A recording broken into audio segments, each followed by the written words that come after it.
Pebrero pa magsisimula ang kampanya. Pero nagkalat na ang mga poster at streamer ng mga politiko.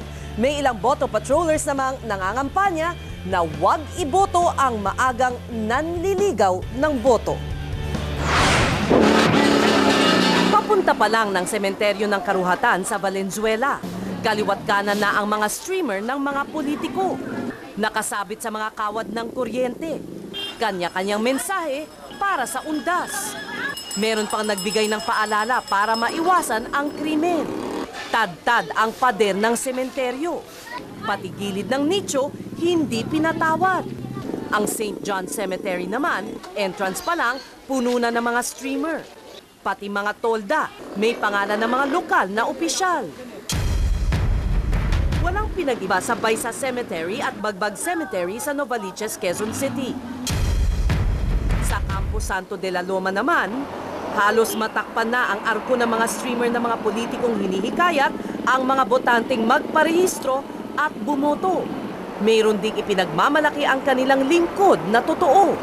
Pero kahit nasa Pebrero pa pwedeng mangampanya ang kandidato sa national candidates at sa Marso naman ang local candidates ayon sa COMELEC at pati sa Parish Pastoral Council for Responsible Voting, hindi pa ito matatawag na maagang pangangampanya.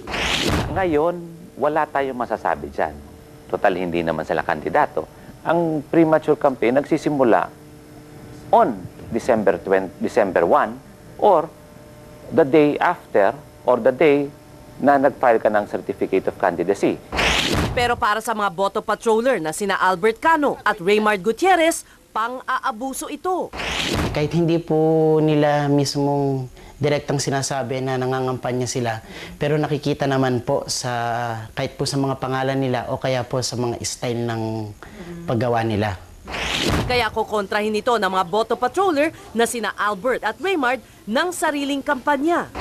Hinihikayat namin yung mga kabataan na huwag iboto mga politician pagka may mga posting sila. Minsan, sikreto namin tinatanggal.